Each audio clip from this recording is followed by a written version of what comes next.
adorable little science nerds.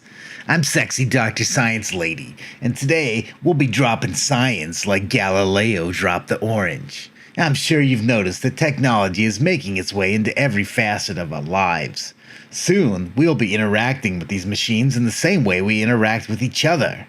We're gonna need to learn some basic terms to prepare for our dystopian future. So in this episode, we're gonna take a look at the differences between robots, androids, and cyborgs. Robot is a general term for any machine that possesses the following abilities. It accepts electronic programming, processes data or physical perceptions electronically, operates autonomously to some degree, moves around, operates physical parts of itself or physical processes, senses and manipulates their environment, and exhibits intelligent behavior. The term robot comes from a Czech word, robota, meaning forced labor. By that definition, some of you might be at work wondering if you're a robot. I would say it's more likely you're a cyborg, but we'll get into that later. There is evidence to suggest that automata resembling animals may have existed as far back as the ancient era. The first commercial, digital, and programmable robot was built by George Devol in 1954 and was named Unimate. Let's move beyond the general term robot into more specific terminology such as automaton.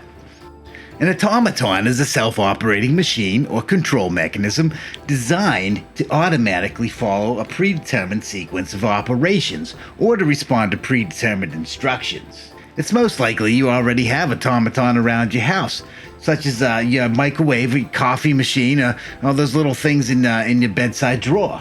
Samarangana Sutradhara, a Sanskrit treatise by Bose, includes a chapter about the construction of mechanical contrivances, including mechanical bees and birds, fountains shaped like humans and animals, and male and female dolls that refill oil lamps, danced, played instruments, and reenacted scenes from Hindu mythology. Humans are such nerdy little smarty pantses. Well, you geeks have made it this far, but now we're really gonna blow your minds, okay? Let's talk about androids. These creepy little things are insane. Now, an android is a robot that is designed to look and behave like a human. Recent advances in robotics are yielding some fantastic constructs. Let's take a look at some of this weird shit. Look at this creepy little cutie here. This is the Telenoid. Now, the Telenoid's just like an advanced phone. Sometimes when you're having remote meetings, it's hard for the participants because they can't see your facial expressions. And as you may know, humans rely a lot on facial expression for communication. So the Telenoid is a device that will allow you to fill that gap. Oh, and here we have the Geminoid DK. He's kind of a handsome little android, isn't he? This is probably the most realistic of the androids that we're developing right now. Now, as these androids become more and more human-like, we have to keep in mind that the brain is still just a big mess of wires and circuit boards. But still, it's going to be hard for us not to start to empathize with these machines as they become more and more realistic. Now, this is going to raise all kinds of questions about robot rights. Alright, we spent a lot of time talking about robots, but what happens when humans integrate with technology? This is when we call you a cyborg.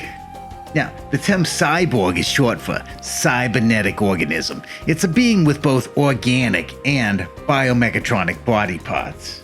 Now, the term cyborg is not the same thing as bionic, biorobot, or android. It applies to an organism that has restored function or enhanced abilities due to the integration of some artificial component or technology that relies on some sort of feedback.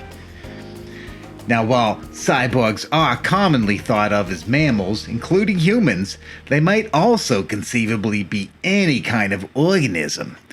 So when we kill off all the bees, we'll have adorable little cyborg bees just buzzing around the flowers. It'll be really nice. Well, okay, now that we know a little bit about cyborgs, what do you think qualifies as a cyborg? Does a cell phone make you a cyborg? I mean, it's not integrated, so probably not. But what about something like a pacemaker? I think that would definitely make you a cyborg because it's enhancing or sustaining part of your physical abilities. Why don't you go ahead and leave a little comment down below? You tell me what you think. Technology seems to be advancing at an exponential rate. Soon machines may even have artificial intelligence. This is going to raise a lot of questions, way too many questions for us to talk about in this video, so we're going to have to leave that conversation for next time. Thanks everybody for watching my video. I really hope I was able to jam some knowledge into those adorable little craniums of yours. Okay, if you like this video, go ahead, hit that little like button down below, and make sure you subscribe so you know as soon as my latest video hits the internet. Alright, bye-bye.